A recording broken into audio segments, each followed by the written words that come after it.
Good night. Good night. Welcome once again to all the ladies and all the gentle G's to another Sports Frenzzyy podcast. And you know that this is our final show of the year 2021. I know that you guys miss us, but I was out for a bit because got knocked down by some sickness, but I'm up again. And we're here once again to discuss some English Premier League.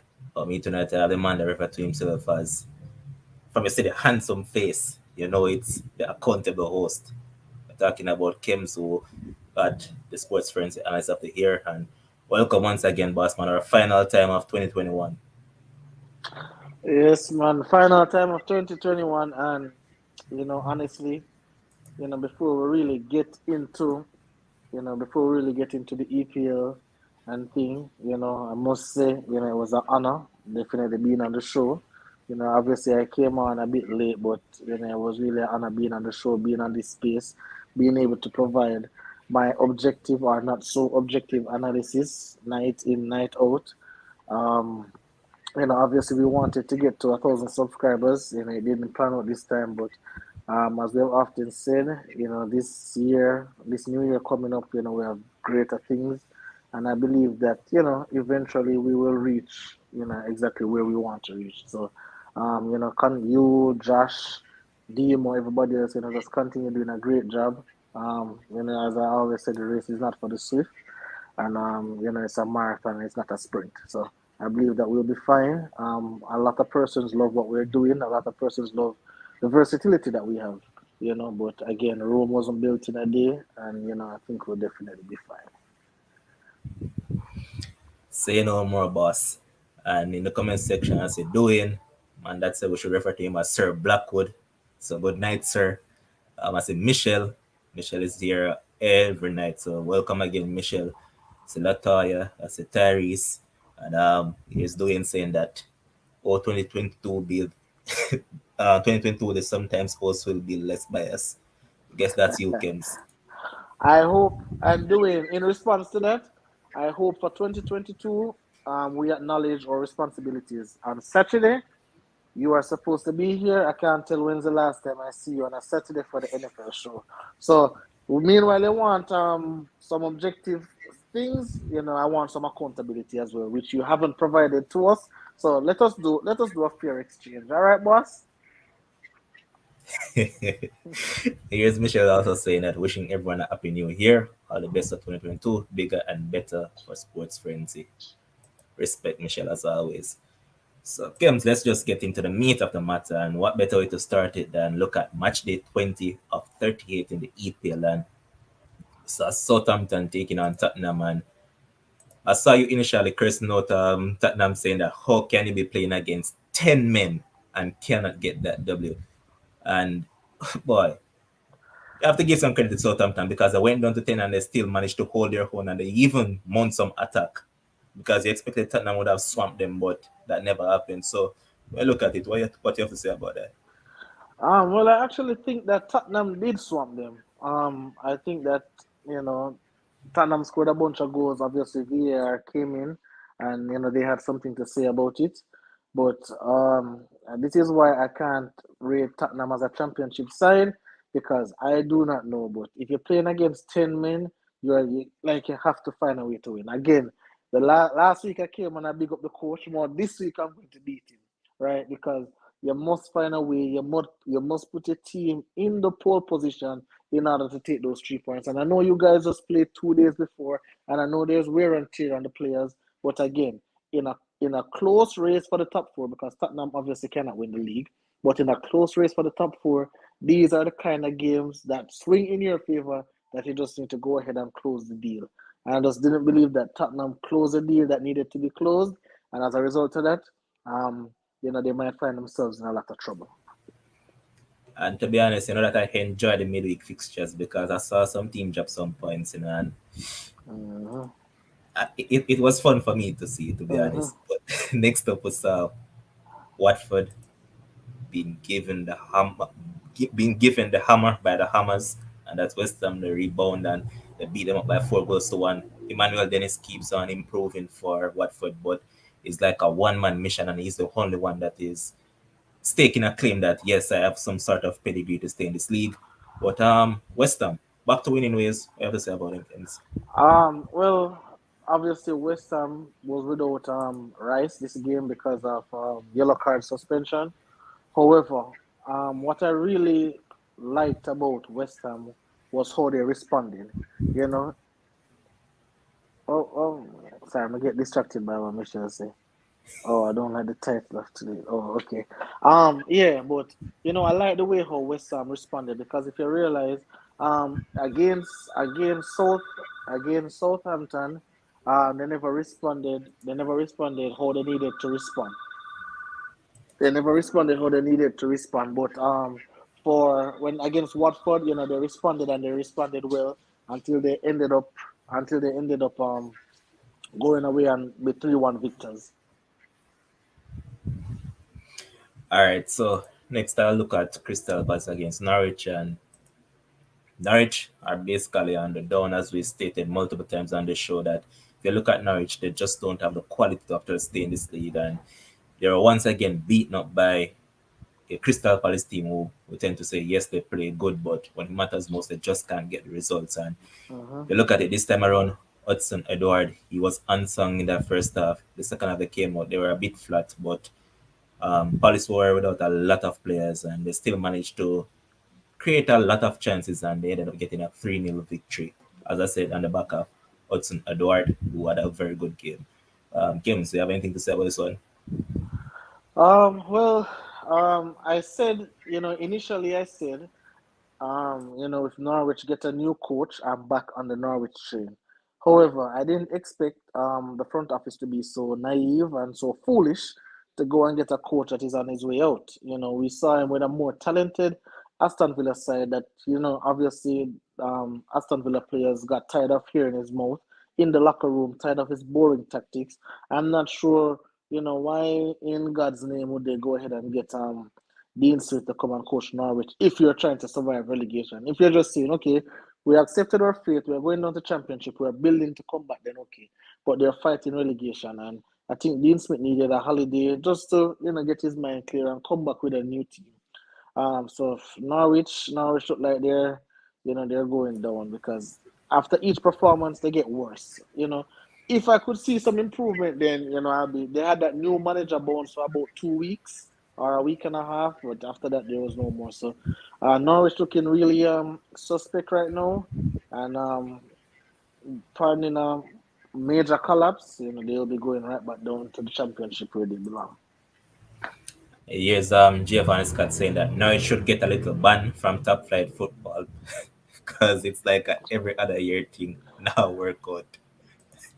Here's Christoph also saying that Dean Smith are good. Now it doesn't want to stay up.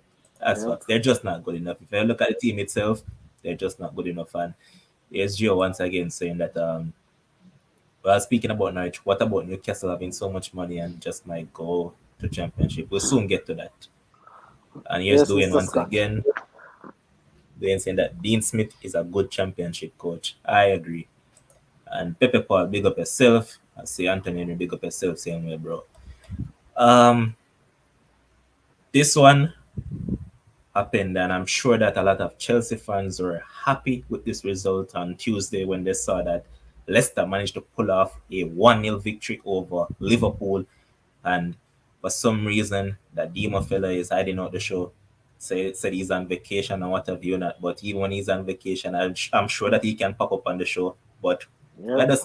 we're not saying anything. We're just leaving him alone, right? But Yep. just want to say, in the time this man said lose, Demo is nowhere to be found. Mm, mm, mm, He's mm, mm, mm. absolutely nowhere to be found. And Leicester and the man we refer to as Dodgers got a 1-0 victory through Ademola.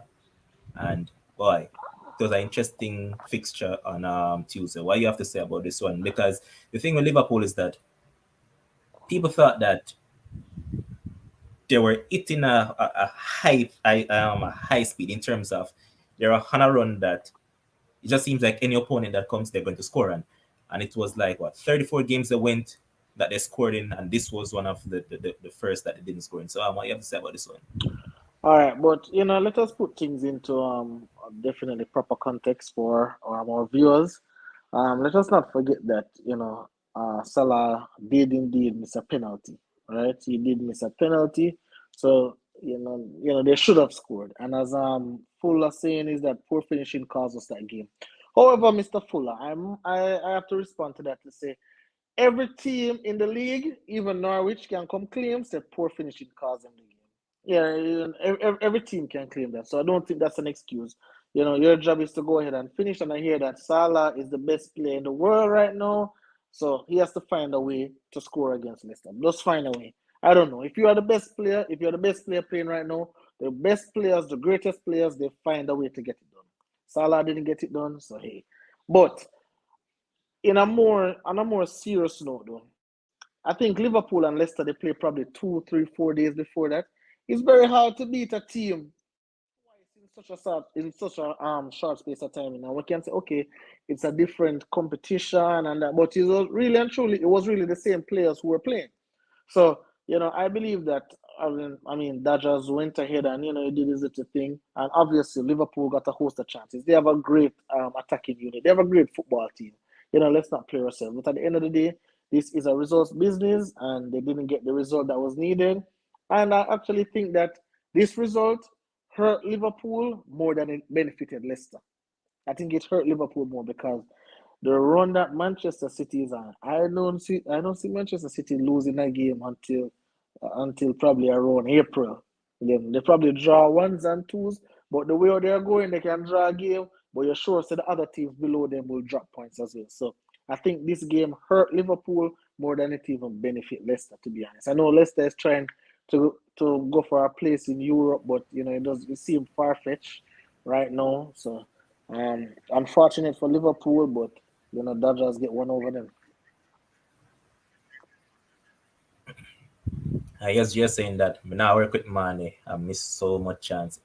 It a hurt my heart. And he has been off form this season. And some Yeah, Liverpool fans want to dispute that. But if you're being honest, he has been off colors. Yes, Terry is also saying that Leicester decision making in the final third in the first half was poor. Yeah, that's that is every generally with Leicester that's over the every past game, couple of every seasons with game, Under. every game, every game. And here's Shanila saying that so Kems, you don't think people have bad days. What is Shanida referring to? Can you provide some context on that comment, please, ma'am? And then I'll definitely answer you. And here's Christoph also saying that Liverpool have to blame themselves for that loss. Definitely. But Who else them I go blame, boss? I guess they're going to blame you and I who want them to lose all their matches. Oh But boy. next up on Wednesday, we saw Chelsea, the champions elect, taking on Brighton, who Kems called out that coach a lot of times, but since he kept on doing so, they have gotten a win and they got a very good draw against Chelsea. Now, the man who popped up with the equalizer was none other than the man referred to as Danny Welbeck. And it was like, what, the fifth game running this season that Brighton has scored in 90 plus minutes. So Kims, now you look at this Chelsea team, and as I mentioned, I said Chelsea is a team in tatters. One, the manager keeps on whining. And Um, then you have their $100 million striker who starts to whine now. And he whined a lot today. So we have a lot to discuss in regards to Chelsea. So I'll yeah. just leave the floor to you. All right, so Jermaine, big up yourself, guys. See, Jermaine, I called the draw, obviously. I called the 1-all draw. Obviously, Ryan will choose a day like this not to be here because he was very boastful. Uh, quite stupidly, I might add, to say Chelsea will win 3-1. I don't know where you see Chelsea scoring 3 goals, but hey, it's neither here nor there. Uh, for the game itself, this is the Chelsea that we have seen. This is Chelsea that we have seen. They got a little 3-1 victory over Aston Villa due to the fact that the manager wasn't there. So they got away with that. But this time, Brighton manager was there, and even though they didn't have Trossard, I think Brighton obviously was very compact. And I told you, Levon, I told you about Welbeck, from the last time. I said, hey, get that bug Marpy off of the field, and no matter how bug Welbeck be, I know he will find the net, especially in games like this. He's just so annoying. He's going to find the net. I'm so said, so done. So, I'm really and truly happy for Welbeck. He's a guy that I like very much. As it relates to, we should have gotten at least one penalty. Anthony So Henry, that Chelsea is how was you kind of a that penalty is now, bro. that is how you know your side no good. Honestly, that is how you know your side no good. When you say, oh well, guys, we should have get brother, you shouldn't have. If you are the champions elect, if you are the team who is going to take away the trophy and lift that EPL trophy, remember, we're not the champions of Europe. We know who we are, right? So if you guys are going to go ahead and lift this trophy, I don't want to hear, oh, we should have a penalty, we should have this or that. Same so. Move on to the coach. This coach come out whining like a baby. Oh, how comes we are playing so much game in December? Hello, this has always been the EPL. How about you do your research before you come into the EPL and ask stupid questions? Okay, the 5 substitutions, I will give him pass for the 5 substitutions because I believe that it should have been 5. But hey, it is not 5. It's not like every other team have 5 except Chelsea. Every team has it same straight across the board. So, and again, these are the things, Levon, that happens when you're losing. You see, when you're losing, you try to nitpick at every little thing to take the attention of the poor performance that your team is displaying. Remember, Thomas Tuchel was one of those same managers who came forward, and what did he say? I'm going to build a We're team going that to no build one a team wants to that play nobody against. wants to play against. Anytime you see Chelsea, you're going to be afraid of Chelsea. Nobody wants to play against Chelsea. Right now, everybody wants to play against. Everybody looking at their fix, they're circling Chelsea. Everybody wants to play against them. No, the next excuse I'm hearing from the fans. Oh, when Kante doesn't play. Oh, Kovacic. Oh, Lukaku. And then when these players come back and it's still the result, oh, no, I'm hearing, oh, the coach, the tactics, they're playing too slow. There's always an excuse. What I've never heard, well, I've heard it from some, I think his name is Aldan. I've heard it from Aldan. But what I've never heard from the majority of Chelsea fans is, man, even Michel, man, this team is just not as good as I thought it was. That's all I want to hear, man. This team is just not as good as I thought it was. I overestimated the team. My sensationalism got to me. My bias got to me. This team is just really and truly not as good. That's all I want to hear. But all I'm hearing is just excuses after excuses. And Levon, remember, I was the first one who came here and I said, hey, Chelsea is not a top 2 team. Chelsea is not with the big dogs. Chelsea is in that little middle, third, fourth, probably even fifth. Arsenal is playing some really good football right now. Manchester United is still up and down. Tottenham is in there. Chelsea is in that mix. Chelsea can easily finish fifth. You mentioned it, because I believe it was a Champions League game they played against. I believe it was either Malmo or Zenit, and you said that this side not going anywhere at all because they lack the killer instinct, because they got the opportunities to kill off the team and they were unable to do so. Yep, exactly. That was, I think, let me tell you which game I did see. It was that, I think it was, yeah, I think not even the Malmo game. I think it was I the think it's Zenit. Zenit game. Yeah, it was a Zenit Yeah. game. It was a Zenit game, and I say this team, and people, one thing I noticed, one thing I know with people, you see if they repeat something over and over without the action to back it, they're trying to convince you about something that is not true. So every time Chelsea fans come and say, yes, man, we'll be good. Oh, yeah, man, we'll still get the result. Oh, don't worry about Chelsea. We'll always start slow. All this, all that, all of that. All kind of excuses. And I'm saying the evidence is there on the football pitch. When I'm watching Chelsea, I'm not blown away. When I'm watching Chelsea, I'm not blown away. When I'm watching Man City, I am fearful. I am scared of Manchester City. Because guess what? If you want to talk about a squad where you're supposed to fear, when Kevin De Bruyne was out, it looked like Manchester City got better. Then when Kevin De Bruyne come back, they got even better. But when I'm looking at Facts. Chelsea, oh no, Jorginho is missing. Oh my God, he is the world's best penalty taker. So we definitely need him. Oh, Lukaku is missing. Oh, he's the world's best goal scorer. We definitely need him too. Like, there's always an excuse. But when these players are there and not performing, them cost them. When the players are not there, oh, we miss them so much. We need them. I heard that.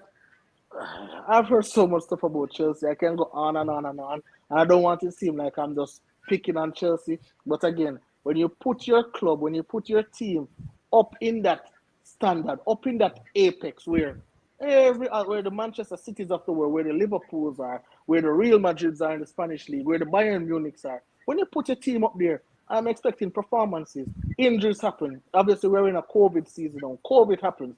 These things happen. I heard that Tuchel was building a squad. I don't see a squad. I don't see some little man that's running around trying to make things happen.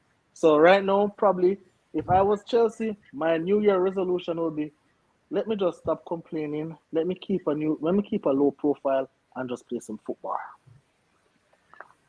All right, so Kim's here's editor in chief saying that Chelsea is not a top two team. Call out the host. He's the one who promotes Chelsea more than anybody else. Call him out. So all of the second editor in chief. So because the host trolled Chelsea and said that Chelsea is Champions League, you guys take that to heart. So here what? I'm going to start the petition. And I believe the producer started it. Tuchel out. We're going to start it. So let's see if it happened. Right? Because you guys think that because we say it, it means that that's exactly what it is when we're actually trolling you guys. But no problem taking what I say to heart because I don't mind. But Hey, continue.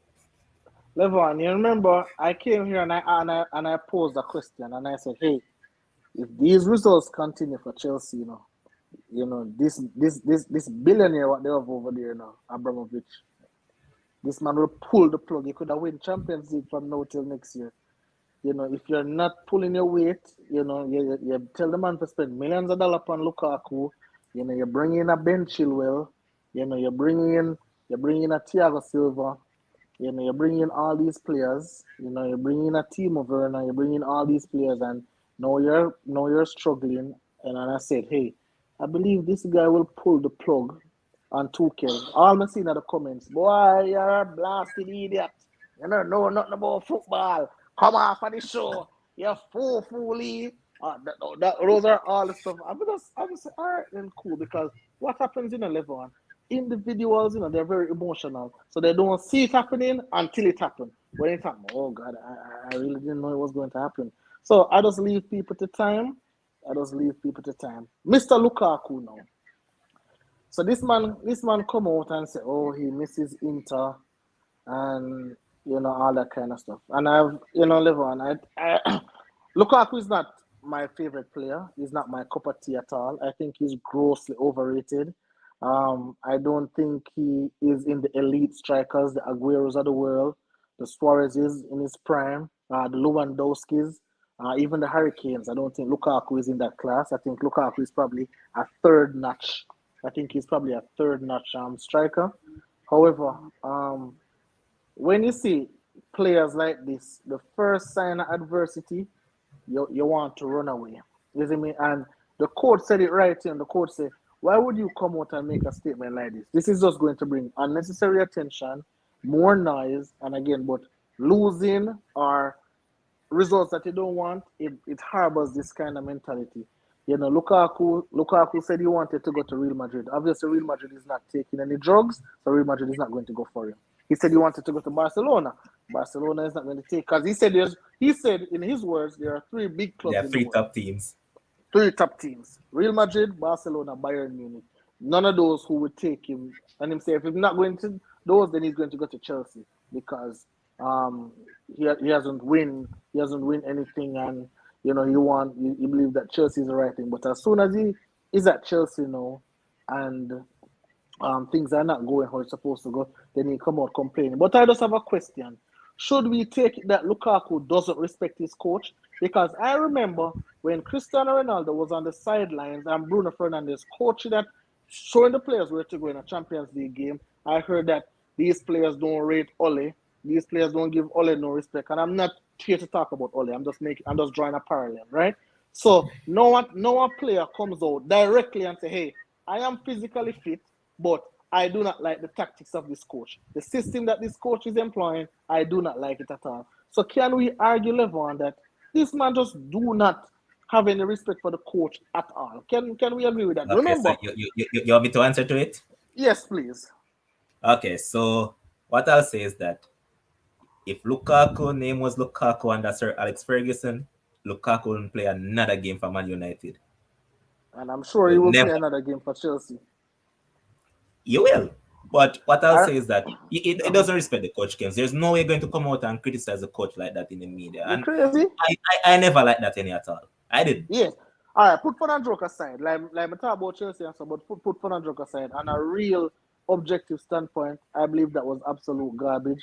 I believe he should be. You see what Arteta do to Aubameyang. That is what should happen to Lukaku. I don't think. I think he should sit, not even on the bench. I think he should sit at his house and be able to watch Chelsea games, and Chelsea does go through, without it, because this is utter disrespect. This is utter disrespect. Yeah, come on. I remember, Tuchel, I think it was. I don't remember. I think when he was going for Lukaku, he said that Lukaku is easier to manage than Neymar and Mbappe. He He said that. said, I never see Mbappe come out and say anything about Tuchel.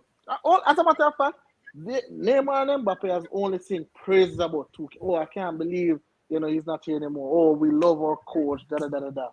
At not one point I hear Lukaku even say, "Hey, it's not going good for us right now, but Tuchel is a good coach. He has bashed this man. You would think said Tuchel is a new. You would think said Tuchel is a Dean Smith. You would think said this man just win the Champions League just the other day. So I believe, facts. as a player, regardless of how you feel, it's not working for you right now. I just think, you have to have some, I'm big on two things. I am big on self-awareness and I'm big in understanding the room, realizing the temperature of the room. For me, I don't want my star player to win the press conference. See me tell you about Ragnick winning the press conference.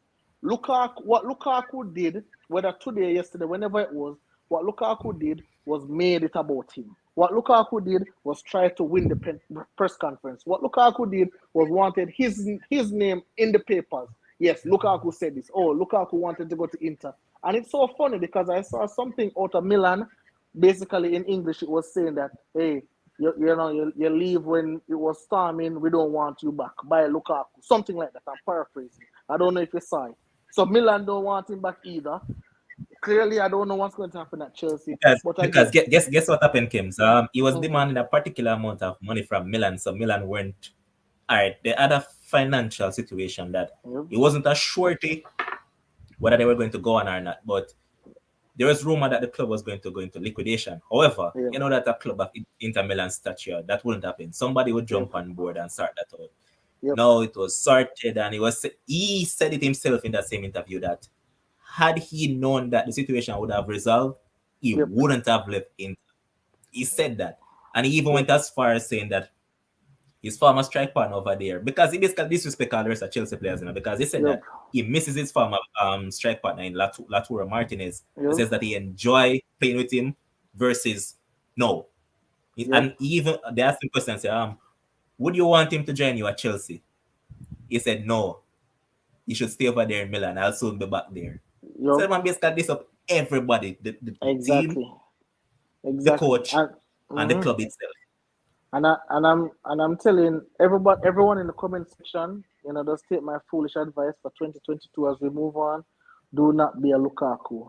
Understand the temperature in the room always. If the temperature is this high, bring it down here, so right. Understand the temperature in the room. Don't make everything about you because right now I'm telling you, this is not going to work out good in Lukaku's favor because then trust me, all these other teams looking on. Manchester United now are happy. Oh God, thank God we get rid of this player. This is the type of player he is. Milan already said they don't want him back. Madrid have them player. Bayern Munich have them player. I'm not sure what is going to happen to him. But again, you can't throw your teammates under the bus. How are you going to go inside that locker room? I've played sports before. Obviously, I've never called out anybody or I've never seen anybody talk out anybody. I've never played at the professional level, but I've played some sports, so I have an idea. How can you look? How can you go and look at Kai Havertz in the face? How can he look at Thiago Silva? How can he look at Kante in the face and say, hey, I'm willing to ride for you guys? How are those guys going to believe in him after he came out? Just like I'm sure that caught everyone blindsided. A thing like that, and I just can't respect it. I just can't respect it. Me, I like when my players are honest to a point. Like you just have to understand. Hey, right now, guys, I'm fit, but with the coach's decision, whatever the coach decide, I'm willing to work with. I am here to help the team win, and that's all my job. I'm here to score goals, Or whatever I Kems, can guess do what? to. Mhm. Better yet, don't do the interview. You and the coach still gonna have a one-on-one conversation and let the coach know, say, yo, say such and such, I'm not happy with the situation and I wish this would be resolved and what have you not, then come out in the media and just spit it out because no, people are gonna start look at you. People are going to look at you as the bad elephant in the room. So if you look at it from that angle, some things that he said could have been unsaid. And I saw a comment earlier from, I believe it was Anthony Henry. Let me see if I find it. Yeah, he said that he did the interview without agents. It was friends' consent. But come on, Anthony. Even some the case, this man has been in football for a very long while. He's like what 28 going 29. So he has been playing professional football from he was around 17 thereabouts. So is it a case as if this man is naive to the situation and he should have conducted the interview better. You can't tell me that there is no way he could have done better, but I guess that's how it goes. And I'm not sorry for Chelsea. I hope Chelsea keeps on going on that turmoil. And as I said, Chelsea in tatters, and I don't mind. I wish you guys, well, no, I don't really want you guys to get relegated because that won't happen. So I won't say that. But I wish you guys just keep on falling way down the table. I don't mind. And as far as Lukaku concerned, I want Chelsea to sign 10 more Lukakus. No problem. But as it pertains to my club, I want no player like that at my club ever again. Here's All right, Aldan hold also on. saying, Oh, yeah, go ahead.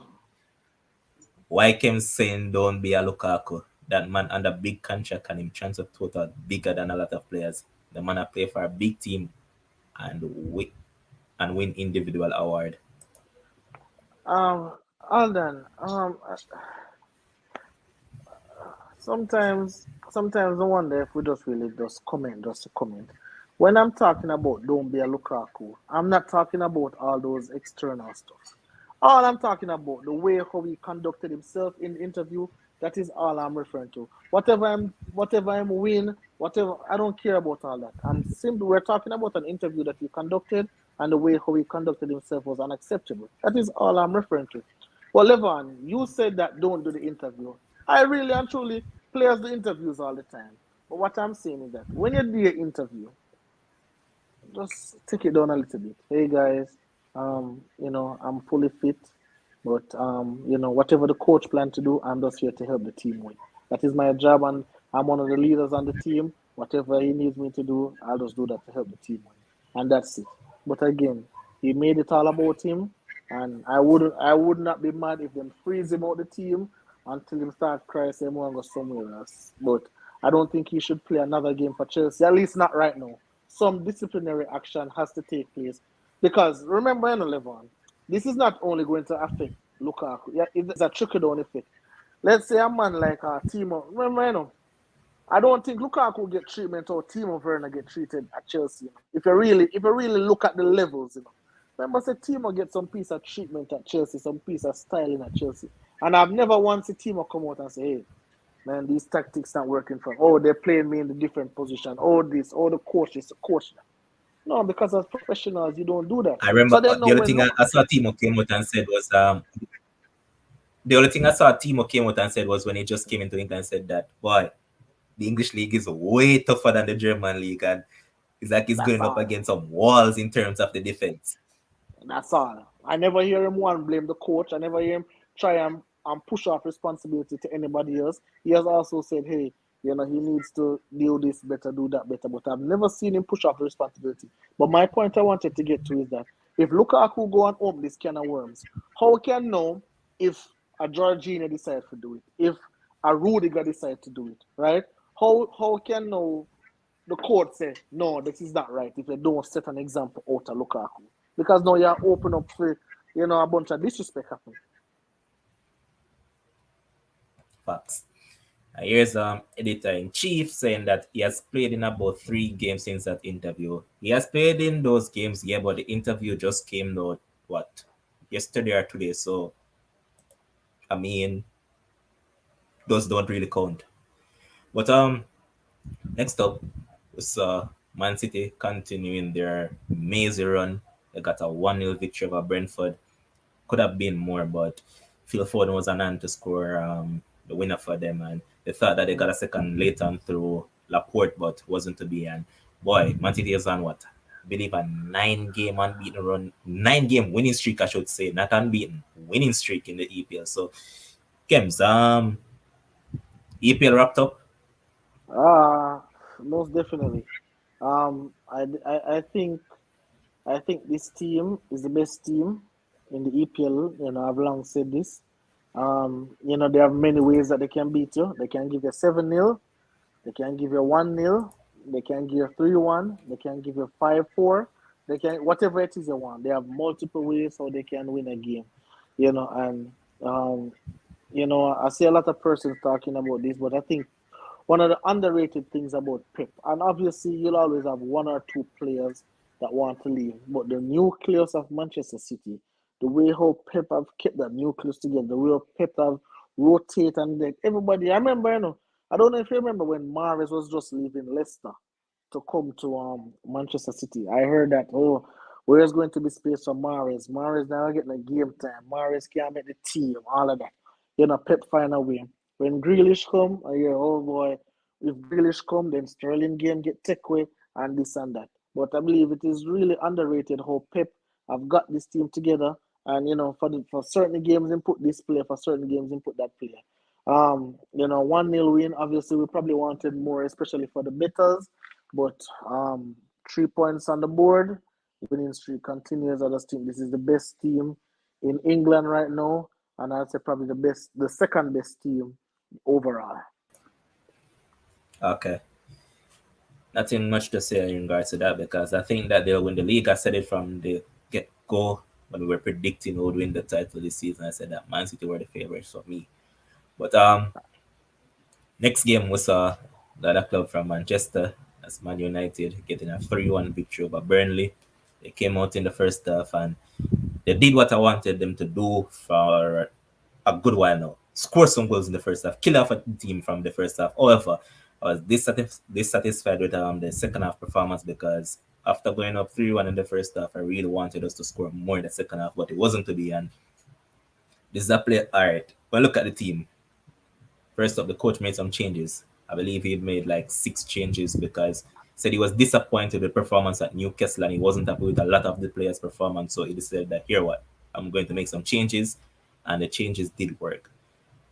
One particular thing that stood out, and this is a player that I know that Kim's like, but for me, as I keep on telling him, this man is just too old and we need to get someone younger because he allows the other midfielders to play their game, and that is Nemanja Matic. We need someone as calm as that on the ball in the center of the park, so a man like McTominay can do what he does best in terms of box to box because that is where he's at his best.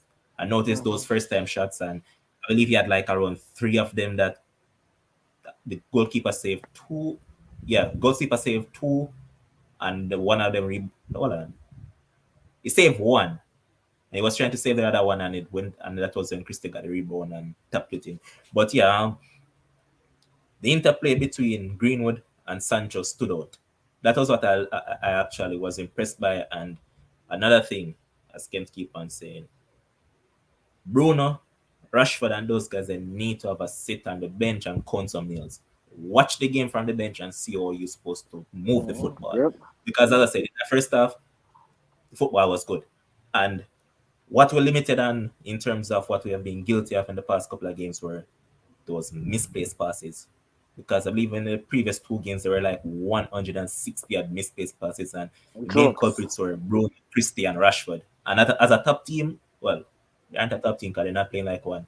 That shouldn't be the case. But um, they did perform better. Maguire still, boy, tired of Maguire now. Yep. Luke Shaw came in, and Luke Shaw seems like he's taking back his claim for his starting berth at left back. Played a good game, and his interchange with Sancho was unsung. But your boy Bayi, you know that you like that player, but personally for me, that man can't stay fit. And if you can't stay fit, I can't see why I should give you ratings. But overall, what I thought about Man United's performance in this game. All right. So I started by right. So I've always said in any level of sport, in any one of the sports, I've said the best ability is availability, right? And by is oftentimes obviously just not available, and I believe that comes with if the coach can't depend on you to be available, then how am I gonna trust you, right? If him can't depend on you to be available, then how is he going to trust you? As it relates to the Manchester United per se, right? About the game, you know, Eric is a liability. Shanida Ellis, Eric is a liability. He can't be a liability if he's better than Lindelof. He can't be a liability if I even think he's better than Maguire. Yeah, I agree with Owen Green right here. Maguire for the play under 21. I totally agree. I think Bailly is better than those players. It's just the fact that he just can't stay fit. If Bailly had the health of like somebody like Cristiano Ronaldo, Bailly would be a world class defender right now because I like his tenacity, very rough, you know, fearless, not softy like Maguire, softy like Lindelof and those players. All right, so the game now. So you talk about Matic, right? You know Matic is a ball away. I love from a longer time. And I believe in this system, it's perfect for him because what this coach wants to do is control the game. Matic is the type of person who control the game, not run up and down like headless chicken, like Fred and them players. He'll control the game, pass the ball, control the ball, and keep you. And they say, as they say, allow McTominay and those guys run up and down. Obviously, but he's just way too old. So if we can get a duplicate of Matic playing style at a younger age, I think we'll be all right. A lot of persons still beat Sancho for that game, and I think Sancho played well. But obviously, if they don't see goals in it, oh, this player don't play well. I think he actually played well. Rashford was very disappointing against Newcastle. I have no problem with him being on the bench. And I think I've often said about Bruno too. Sit on the bench and just watch the game and say, boy, how can I insert myself in this team to be effective? Bruno tries some little no look pass. Bruno tries some little one touch passing. And if you look, most of those things that Bruno them do, it always either lead to a goal, lead to a chance, always lead to something like that. And the coach who will say is Mr. Press Conference because that man win every press conference.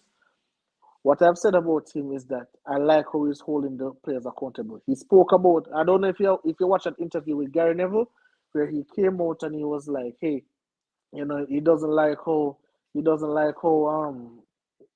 Cristiano Ronaldo and Bruno just throwing up their hands and all of that. And Ralph really and truly addressed it.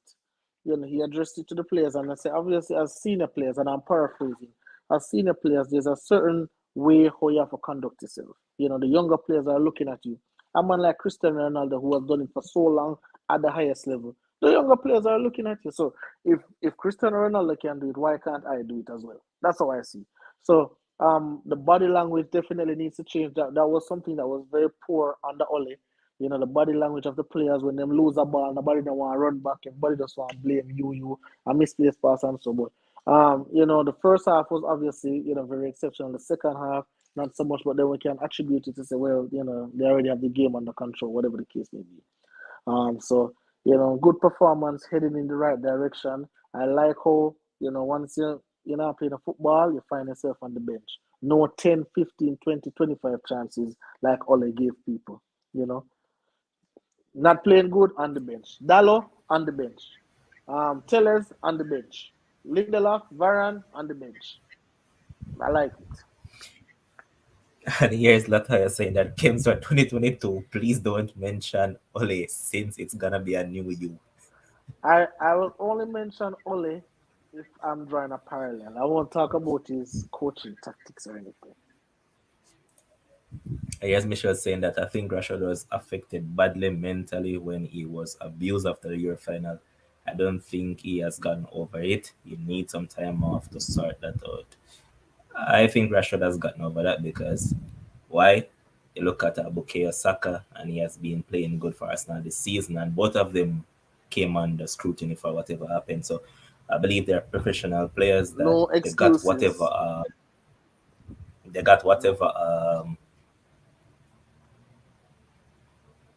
they should have got in terms of mediation and all of that. So they got all of that. So I guess they're good in regards to that. No, as I said, Kims, no excuse whatsoever because You look at that Newcastle game, and Rashford was trying to square a ball, and it seems like when you're playing FIFA, and for some reason your You press finger the it wrong has it button. one of the Yep. wrong. Yep. Yeah, try press. But Yeah, try press box, and you end up press O, and the ball gone way over some. so you know about God, Rose Yep. said. But we're going to move on and look forward to the games that will be taking place tomorrow and for from tomorrow until Tuesday. So first up tomorrow morning is the big one. We'll see Arsenal taking on Man City. Bad thing for Arsenal is that they're without Mikel Arteta. No, Kims, what do you say about this one? Um. Well, obviously, Manchester City is going to win. Um. There's no two ways about it. With Arteta, without Arteta. I don't remember the exact stat. I read it before I came on, but I forgot it. How much talking I'm doing.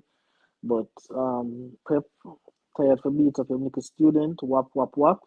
So it'll be another classic again. It doesn't matter who Manchester City start. As I said before, they're on a roll right now. They're totally unstoppable. Arsenal will put up a fight. Obviously, they have been playing better since Aubameyang has been out of the team. Krapazet has been playing well. Obviously, Saka, Emil Smith Rowe, all these kind of players. But we're not talking about Norwich and those teams. We're talking about the real champions elect. With the GOAT coach, right? So I think Manchester City will win this game. I'm going to Manchester City 3, Arsenal 1. Oh, So I see guess Owen Owen did Green say that. actually agrees with you. Yes, All man. right. I think I'm gonna go with a Man City victory in terms of the prediction. I'm not sure I'll score them. Probably 2-0, 3-1, but I think it'll be a two-goal margin. Next up, we'll see Watford taking on Tottenham, and Watford is a team out of sorts, and they are in deep, deep trouble. Look at Tottenham. Tottenham should have won that game against Southampton and would have continued whatever sort of surge they're on. As for me, for this game, I think Tottenham will win this game and they'll win it handsomely. So I'm going by 4-1 margin. What say you, Who Kims? Tottenham playing? Who Tottenham playing? Watford. All right. So all Watford need to do is get a red card, and the game will be drawn. Because it seems like Tottenham don't know how to beat teams with 10 men. But fun and joke aside, obviously I expect Tottenham to win. You know, if you looked at Conte after the game, that they drew with Southampton, he didn't look pleased at all. So obviously, he's going to go back to the drawing board and let the players have it. So I think obviously, who would you rather play than a struggling alien Watford team? So I think I have Tottenham to win this game. I'm going 3-1, 3-1 Tottenham. Okay. Next up, we'll see Crystal Palace taking on West Ham. I figure more or less that this one will be entertaining. Uh, Is Vieira back? Personally, for me, I would want. Not sure. I highly doubt it, but it's a little bit interesting one. And one man is leading to a draw, but if Jared Bowen continues to play the way he has been playing over the past couple of games, I think West Ham can probably nick this one. No, Kevs, what say you? Um, Gareth Bowen, definitely my kind of player. Daniel James upgrade. A player who will go ahead and put in the work. Put in the work, non-stop running, run for full 90 minutes, play full 90. Give you all that he got. That's my kind of player. Obviously, not no superstar, not no number one recruit, but just a player who, as a coach, you can tell him what you expect from him, what you want from him, and he just go there and execute it to the best of his ability. This game, very tricky game. Obviously, West Ham had a little bit of dip in form, and they got the 3-1 victory. Coming up against Crystal Palace, I think it's going to be a tough game in between the lines. I'm going with West Ham 2-1. Okay, and I believe Owen Green actually agrees with you again, saying that I West say, Ham will win by 2 goals to one. All right, next up on the list is Brentford against Aston Villa. I believe Gerard is still out of this one, but Brentford. has been up and down. Same thing for Aston Villa. Now you look at this one, Games, and I know that you have Mm. gotten that Aston Villa jersey, so fully fledged Aston Villa fan now. Mm. You think your team can get the better of Brentford? Well, is Gerard really still out? Because I saw he did a press conference. I saw he did a You did press it? conference. Yes, he did a press conference. I watched a That press means conference that, with that, him. that means he's So back. yeah, so he's back. Definitely he was talking about definitely getting in some new targets. Getting in some new targets and thing in January, and he says he's going to get in people who could only help the team. Definitely, I know he's glad to be back. I know the players glad to have him back. You already know me, what I think about the opponent that they're facing. I have them going down, down, down. Um, Editor in chief, I know who that is. I won't even call him out, but that's a terrible scoreline. Don't put your money on that. Aston Villa will win this game easily. When I say easily, it's like taking candy from a baby. Easy like Sunday morning. Aston Villa 3, Brentford nil. I'm going to go with the result that Tyrese and editor in chief has gone with. I think it will be a 1-1 draw. Now I see Owen Green done further saying that Villa to win by 2 goals to 0. All right. On the put people for the new year, may I start out with a bang. People, buy this game. If you only have 1,000 Jamaican dollar in the name, buy this game. Aston Villa and over 1.5. And if you guys buy it and it don't win, send me the ticket and I will reimburse you. But if it win, we'll have a different conversation. But Aston Villa and over 1.5 goals. There's no way Brentford is in any class of Aston Villa, especially with the manager on the touchline. So Aston Villa to win this game easily. Okay. Next up on Sunday, well, the Brentford Aston Villa game is on Sunday at 9 a.m. Also, Leeds against Burnley will also be at 9 a.m. on Sunday. Now, these are two teams that are in tatters, and both of them needs some points under their belt. Um, if you look at this from a far away out at a long distance, this game really seems like a draw. But if you're supposed to go in depth games, who would you give the hedge in this one? What are Leeds are Burnley? Yeah, Um, those Rafinha reports are they true? yeah, there's some facts to it. So January I'm gone. Possibly. Uh, all right. So I've often called Rafinha the engine of this team, and I said this team will go as far as Rafinha goes, right? Even if Rafinha is there, I just think I'm not a fan of noise, right? I think there's too much noise surrounding players are uncertain. I'm not sure about the health status of what's going on. I know they had injuries. I know they had COVID. Obviously, Burnley will be disappointed about that, because everybody play against Manchester United get a result. So for Burnley get three-piece, I'm sure they'll not feel good by that. So I'm actually picking Burnley to win this game. I'm picking Burnley to win this Okay. game. 2 goals to 1. Okay. I want to lead to a draw, and I'm going to stick with And that one. yeah, I know you want a draw. Next up, we'll see Everton taking on Brighton. And both these teams again need the points. Not Burn. I mean, Brighton has been doing quite decent. They have been getting draws, just that they haven't been getting the W's in the win column, W's. and that's their Yep. issue. However, when you look at Everton has been that up and down team, and wherever Calvert Lewin goes, that's how high Everton goes. And if he's not fit, you know what is going to happen. I'm still not sure if he's around, but let's say that he's available. How you see this one going? Honestly, I can't tell when's the last time Everton play a game because I haven't we haven't talked about Everton in a while. I know they had a game postponed the other day. I think it was against Leeds. They were supposed to play. They had that game postponed, and so I'm not sure really what's going on with Everton. But I will say, I've All right, teams stick up who in. Mhm. The last time they played was against Chelsea on December the 16th, and it Look at that. drew 1-1. Look at that. No, I said the last game they were supposed to have. Was it against Leeds that got Yeah, postponed? yeah, yeah. I know. I'm just saying the Oh, last time. I'm just saying the last time the December fix is against 16? Chelsea. Yeah, That's more than a little bit over 2 weeks. Um, you know what? Teams who get that amount of time off always come out rusty. Look at Manchester United. Look at I think it was Liverpool as well. Teams even the who same get Tottenham. Tottenham. I wanted to say it was Tottenham. Yeah, Tottenham and Manchester United. They got a lot of time off and then never come out shooting. Um, with this one, Levan, I have to go with a draw for this one. I have to go with a draw for this one.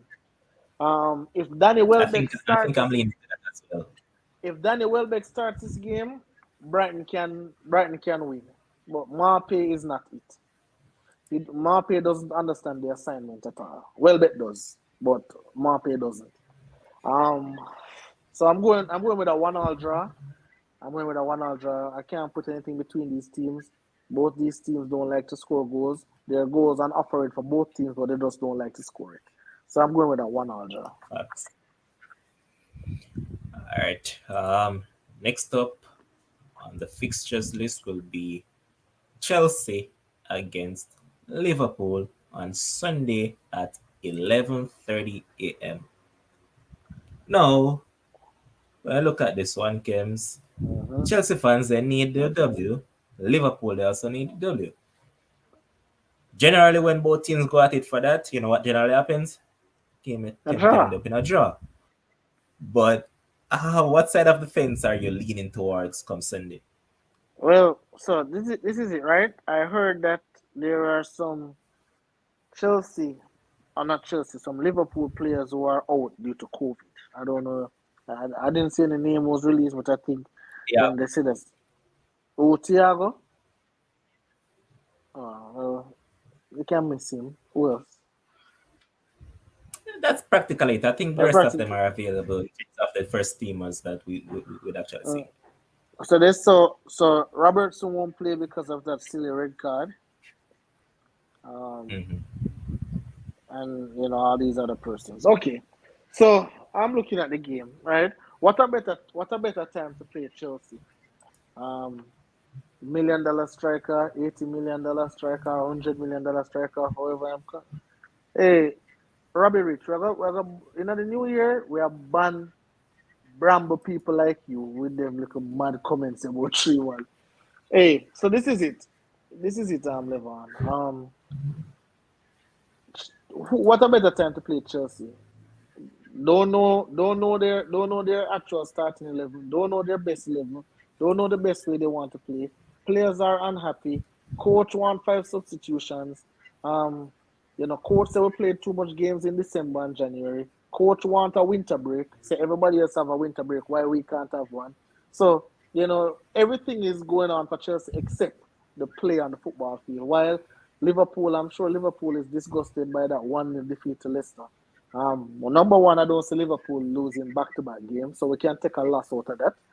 Um, a draw. I don't think Chelsea's on Liverpool level for the game to draw. So obviously, next best thing to go with, I think that Liverpool will win this game. I'm thinking anywhere around 3-1, 4-1 kind of game. I think Liverpool will totally dominate this game. I think Liverpool front line will overwhelm Chelsea defenders. I heard that Thiago Silva, I think people are disrespecting the defenders in the Premier League. People tell me say Thiago Silva is a top 5 defender in the Premier League. I don't know where, but clearly not tomorrow or not Sunday. So I think, as awful as Mane has been, is as awful as Mane has been. I just think this Liverpool attack is too lethal, to have 2 bad games, in a row. So I'm going to pick Liverpool to win 3-1. Okay. And here's Michelle saying that Klopp is the biggest complainer, Coach Dawkins. He complains a lot. Yes, he Yes, does. he does, but you see the thing is, Michelle, when you are winning, we can forgive some stuff. Cause when the thing with Klopp, when Klopp win, him complain. When Klopp win, him complain. When him lose, him complain. When him draw, him complain. So, it's just a complaint for sure. So Kems, yes, Robbie saying that name your top five. One of them day, I'm going to name the top five. Let's keep going. Too All much right, so the debate over final that, you know. Yeah. it will be Man United against Wolves. So this one going on Monday at 12:30 p.m. This match will be played at Jesus. Old Trafford. Boy, that's a tough game. Old Trafford is not what it used to be. No one is fearful of coming to Old Trafford anymore. People actually look forward to come to Old Trafford and frustrate Manchester United and probably sneak away with a 1-0 win. Um, Wolves has a very compact unit. They don't concede a lot of goals. So I don't expect a 3-1, 4-1, and a 5-1. Don't expect none of that. This game will be very tight. Uh, my biased mind is telling me Manchester United to win. My sensible mind is telling me a draw. Um, but I'm going to go with my biased mind. I think Mr. Press Conference will pick the right team out there. No whiners, no Rashford, no Martial who want to go here. So, no Safi Lindelof in this game. Um, I'm going with a Manchester United. I'm going with a 1-0 victory. Manchester United. I kind of leaning towards something like that. I'd say a 1-0 or 2-0 thereabout. And here's the rabbit in the comment section. Mr. Sheikh saying that bless up to the sports friends and family. Thanks for supporting the show and continue to do so. 2022 shall be greater. Definitely. Um, there's a few other games that will take place. Maybe these were some postponed fixtures. So Mm-hmm. we'll see Southampton taking on Brentford on Tuesday. Where's that one going? Southampton and Brentford. Yeah, the two teams that they One want to get all. relegated. 1-1. All right. Also on Tuesday at 3 p.m., we'll see Everton taking on Leicester. What's that about that? Where's the game being played?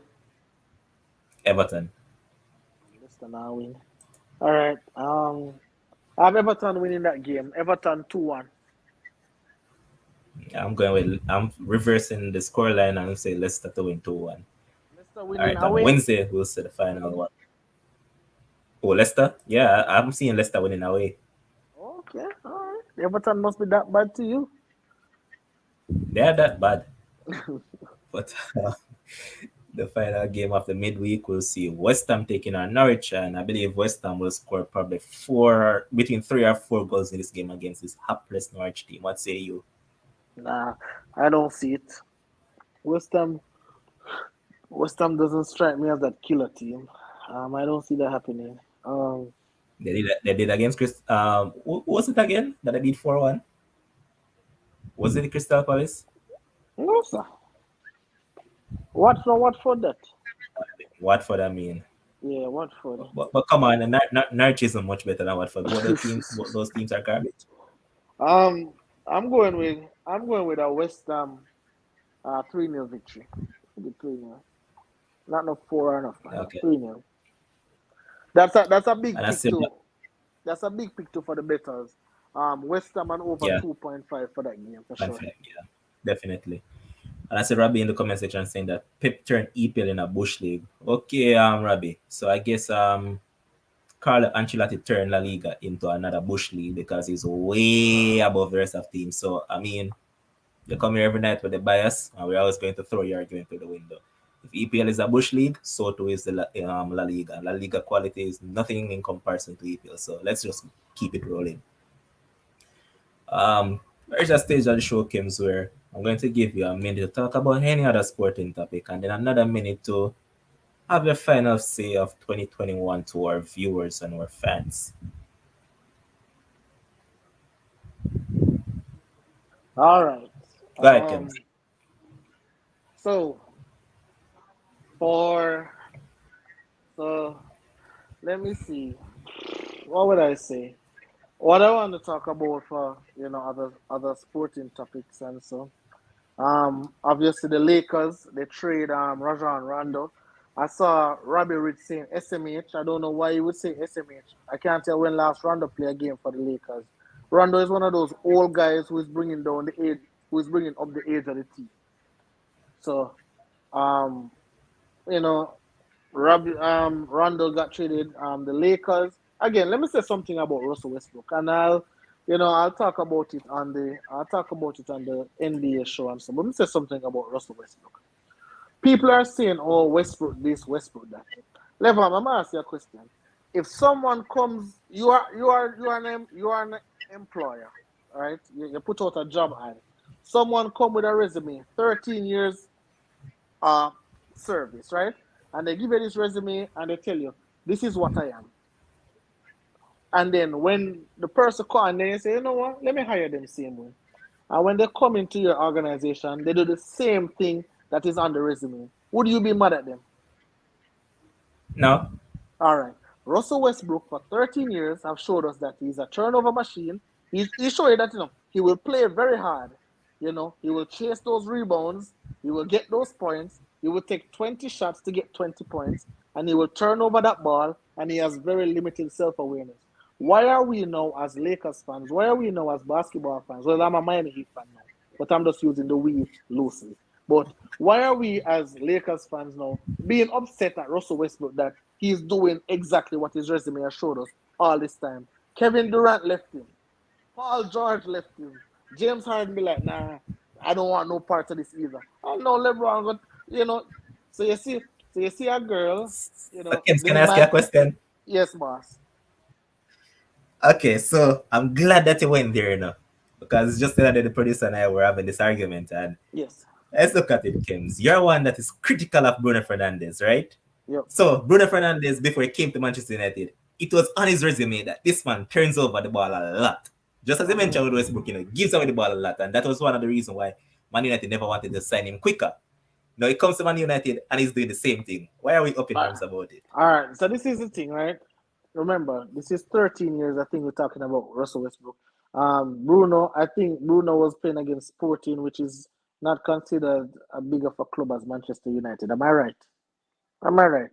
Yes, I think I'm right. So I believe for Bruno Fernandes, I think we were saying, well, he comes into the Manchester United system. We're expecting him to conform and change some of his dirty ways. But you are right. You do have a point to say, hey, if this was Bruno from morning, why are we now surprised that he's doing the same thing? So you are absolutely right. You can make that point any day of the week. But back to my little Westbrook thing. So now, all these superstar players. Kevin Durant left Westbrook. He went to Golden State, won a championship immediately. Paul George, went to the Clippers, haven't won a championship yet, but they went to the Western Conference Finals. Meanwhile, Westbrook is there. Help me, please. Somebody help me.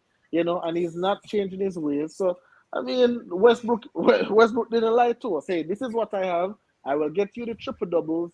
I will get you the turnovers. But hey, late in games, I will miss threes, I will miss layups, and this is what you're going to get. And here's Shake saying that, I mean, it is simple. Congrats to Kims on Analyst of the Year and Max Verstappen for winning the F1 title. All right, so Hey, Kims, what you have to say to the fans of the show for the final hey, time in 2021? hey, can I tell them about that thing that we got going on? Of course, it's the final day of the year, so why not? All right. So what I'd want to say to the fans, and forgive me for the ones who I don't remember, but Latoya, Michelle, Shemjack, Pepe Paul, Robbie Rich, Jermaine, Adlam, Owen Adlam. Before I forget anyone, just tell them say everybody that's in the comment section. Yeah, I say everybody in the comment section who has supported the EPL, the NBA, the NFL show, and I know I still have some merch to send out to you guys. I've been extremely caught up. I'm all over the place, but I'll get it squared away for you guys so that you guys can get your merch. The ones who are living overseas, of course. But I want to thank you guys, 1,000,000%, for tuning in each and every night. I wouldn't cuss me and wanna say me a idiot and me a fool. I'm in the no sports. I really and truly appreciate it because it let me go do some more research. And when I'm right, I can come back here and brag. And when I'm wrong, I just continue hiding. you know. So, I really and truly appreciate you guys, and I just hope you move into, the new year with us as we definitely try to extend this brand, and we just try to obviously make it a wholesale brand, and we cannot do it without you guys, because if we come here and we talk and we don't have any audience, this is not going to go anywhere. So we really appreciate everything that you guys have done. If you guys see any improvement that we can make at all, any little thing, any ideas, go ahead and throw them to Levon, and we'll try and implement as much as possible. Because as much as we come up here and as well me and we're going like never tough head, we actually want some input. We're actually willing to listen and how we can go ahead and improve the show for 2022 and beyond. Because this is here to stay, and we'll always try our best to put out the best product available. All right. So, Michelle and others, you guys know I always come up here with my relationship analogies, right? And some people bad me up and say, this is a sports show, you can't come in a relationship analogy. So, we have decided that, we're going to start a men podcast where, we talk about relationship issues. We just talk about life issues, right? So, our first episode will be on January 8th, right? That will be our first episode. That will be our official launch, all right? And, we'll have a promo video going out soon, but we really want you guys to tune into that. It is not about sports. Um, it is about real life issues that, we want to create a safe space for men where we could just talk about, what we are going through, how we can express our feelings, because every time we feel like we express our Kems, feelings, I was just about to say that especially men need to tune in because we have a lot of things that we need to tell them. yep, we We need definitely our have a brothers lot. to improve on a lot of things, so we need them to tune in. Most definitely. And if you guys decide that, if you guys don't know sports that much, but you just tune in to show some support, but you guys decide that, hey, I have some stuff that I want to talk about, I want to, let it loose, this is the place to come, reach out to Levon, you can reach out to me, I will get you, we get you on the panel, because, on a very serious note, we really try to create a safe space for us men just to not bottle up everything. You come on this program, you just come and talk freely. You talk freely. Obviously, we're gonna have different topics that we talk about, because we want to get inside the mind, of men, and how we think, and what's going on in our mind, what's going on in our day, etc., etc. So January 8th will be the first episode. Women, you are welcome to tune in, of course. You will not be allowed to join the panel, of course not, because it is a men podcast, but you're allowed to tune in. You're allowed to ask questions. If you want to ask questions like why a man gibbon, or why a man have side chick, you can. This is a place where you can ask those questions, and those questions will be answered. We will have, and just really quickly, let me tell you, on the panel, especially for the first night, because it's a very important topic. We will have someone on the panel who is indeed married, somebody on the panel who is indeed divorced, somebody on the panel who is definitely single, somebody on the panel who is just out there chilling, right? So we have a variety of different opinions on this males podcast coming forward. So January 8th is the date, and we'll tell you the time a little bit later on. But as I said, a promo video is in the works right now, so I really appreciate you guys' support, and we'll just take it from there. Yes, yes, Before I yes. wrap it up, your Shake saying that this show will be Kim's Alley. What I want to say is that thanks to everyone that has tuned into every one of our show from January the 1st this year until December 31st this year. We couldn't have done this without you, and Kim's summed it up absolutely perfectly. Without you guys, we'd come like some nomads right here. We just come here and it's like we're talking to ourselves. So we can't do that. We don't like that. We Mm, love when we come here and you guys are interactive with us. yeah, That's what keeps us going. And I'm sure even the producer look forward to the comment section every night because he find it very entertaining. And we just want to see you guys continue to help us to grow to reach wherever we're destined to reach because we're going to reach there either way. yep, But yep. we need you guys to support us more. Come next year, We don't want to see no 20 views. We don't want to see no 30 views. Come on, man. We have enough subscribers that on each given night we can have at least 50 subscribers. And for the sporting topics that you guys don't understand, go again, producer. 50 viewers. I mean, Yes. and for the sports that you guys don't understand, I want you guys to tune into them and actually ask your questions and you will learn about them. I remember I was watching the NFL podcast that night and I saw Shanila Ellis on it and she was asking some questions because she's trying to learn the sport. And she even went to say that by April or March or April this year, she'll be a guru in NFL. So I need you guys to tune into all of that.